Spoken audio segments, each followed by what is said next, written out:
ఎక్కడో ఏదో జరిగితే అవి కావాలి, అవునా? ఏదో జరిగితే అవి మాత్రమే కావాలి. Gudda Rajasekhar Reddy forest department కొట్టినాడు.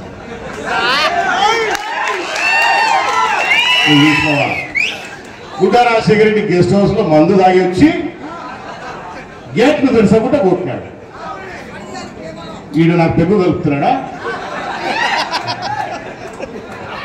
ఏమయ్యా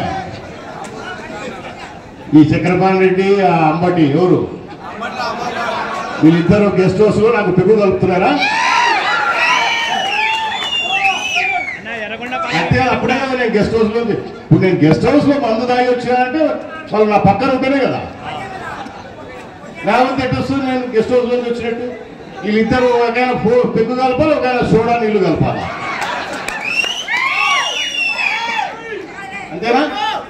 లేకపోతే నేను మంది ఆయన ఎట్లా తెలుస్తుంది వాళ్ళకు?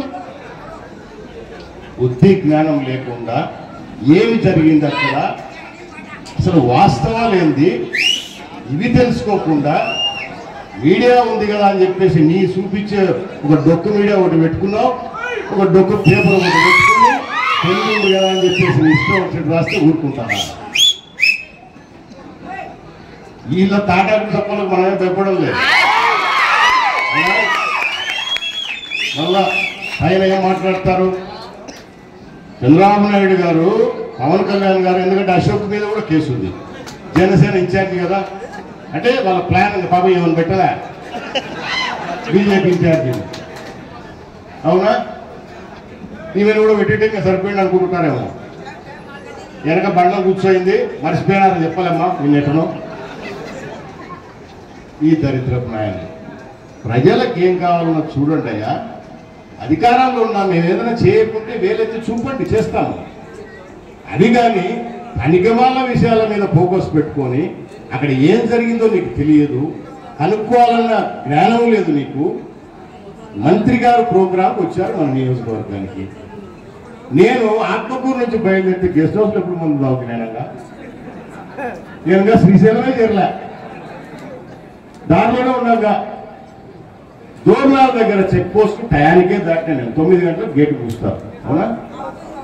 టయానికే దాటినా, అక్కడికి పోయినా శిఖరం దగ్గర బండి ఆపిన, ఎందుకంటే అప్పుడు 10 గంటలైంది, నాకు ఎదురుగా బండ్లు వస్తున్నాయి, రాకూడదు. కొంతమంది వదులుతున్నారు, కొంతమంది వదలడంలో వాళ్ళు ఏదో చిన్న గలాట పెట్టుకున్నారు. నేను బండి ఆపి వాళ్ళని నడిచి ఎవరెవరు డ్యూటీలు ఉన్నారో ఫోటోలు తీసుకున్నాను. ఇది నేను చేసినదయ్యా. వాడిని మన పిల్లోడు, వాడికి వాడు ఎవడైతే నేను కొట్టానని చెప్తారో వాడు మన పిల్లోడే. నాకు చేయి ఫ్రీగా తిరుగుతుంది, రారా సార్ మనం కొట్టాడు ఇల్లు తిరుగుతుంది.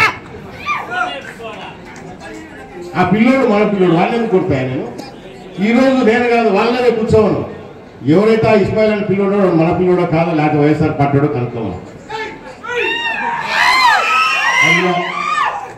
గెస్ట్ హౌస్లో మందు తాగి వచ్చి గేట్లు తెరసకుంటే ఎమ్మెల్యే వస్తే నువ్వు గేటు తీయవా అని కొట్టానంట. దిగి ఎక్కిన ఇందాక ఒక పక్క చక్రపాణి పెగ్గు వస్తుంటే ఒక పక్క అంబటరాబాబు సోడా నీళ్ళు కలుపుతున్నాడు.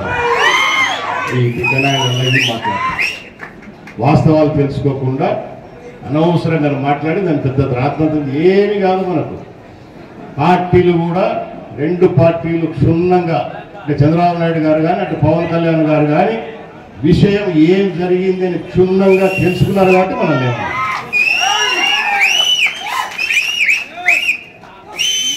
ఈ అన్నగారు ఇక్కడ విలేకరులు నిలబడినారా? ఎంతమంది ఉంటారా మీరు? ఎంతమంది ఉంటారు ఇక్కడ? ఆయన కూర్చున్నాడు కొంత. పోయిన ప్రభుత్వంలో చక్రపాణి సున్నిపేటలో ఒక విలేకరిని రోడ్డు మీద కొట్టించినాడు. అప్పుడు చూపించుకోలేదే మీరు?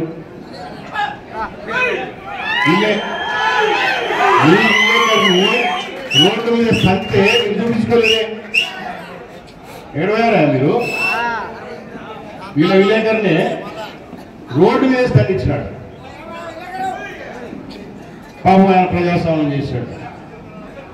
5 మంటలు చేయించాడు. నేను మా నియోజకవర్గంలో ఇప్పుడు మనం అధికారంలోకి వస్తున్నాయి. ఈ చక్రపాణి తిక్కకుతలు చూస్తాడు. ఎన్ని మంటలు? 5 మందిని పంపించాడు. నేను అదే పని, నాకు వేరే పని లేదు, మనుషులు పంపించడమే పని నాకు.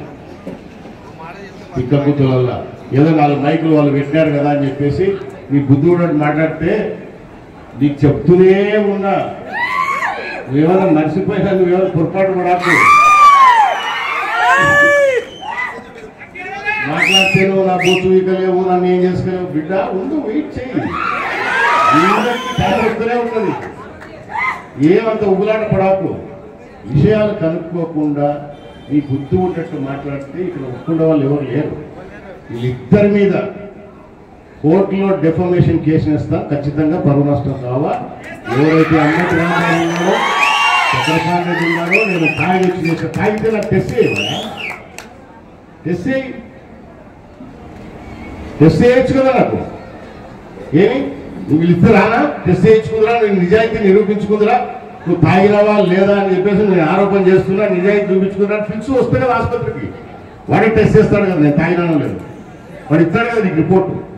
ఈడ తిక్క కూతురు తిక్క నాయన తిక్క మాటలు మాడితే ప్రజలు ఊరుకుంటారు అనుకుంటున్నారు. ఒకటి మాత్రం నిజంగా రేపు అసెంబ్లీలో కూడా మాట్లాడతలేదు. బుడ్డా రాజశేఖర రెడ్డి, బుడ్డా సీతారామరెడ్డి, బుడ్డా రెడ్డి 50 సంవత్సరానికి రాజకీయం చేస్తుంటే కూడా మనం ఎవరో లేదు. మీ పుణ్యాన్ని ఇంటర్నేషనల్ కూడా వచ్చేసాం. చాలా చాలా థ్యాంక్స్ బ్రదర్ మీకు, మీడియా వాళ్ళకు. అవునా ఇవాళ రాష్ట్రంలో వెళ్తే కదా మన జిల్లాలో 10 మంది ఎమ్మెల్యేలకు, ఆ పోషన్ వాళ్ళకు, పక్క జిల్లా వారికి, మహాగర్త రాయలసీమ అటు పోతే కొంతమందికి అంతేనా 50 ఏళ్ళకి రాజకీయం చేస్తుంది. 100,000 కోట్లు ఇచ్చి నియోజకవర్గాలు అభివృద్ధి చేసేప్పుడు తెలియదు. ఇప్పుడు మాత్రము రాష్ట్రం విడిచిపెట్టి, భారతదేశం విడిచిపెట్టి ఇంటర్నేషనల్ అంతకంటే పంపించాలి. ఈ ఉదాహరణ ఏమో ప్రపంచంలో తెలుసు.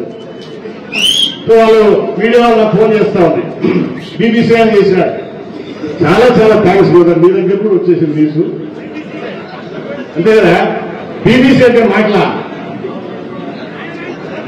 బీబీసీ అంటే బ్రిటిష్ బ్రాడ్కాస్ట్. అది దానికి రావాలంటే అంత ఆశమాసి కాదు. మన ముఖ్యమంత్రి కూడా రారు కదా, ప్రధానమంత్రి కూడా రాడు అంత ఈజీగా.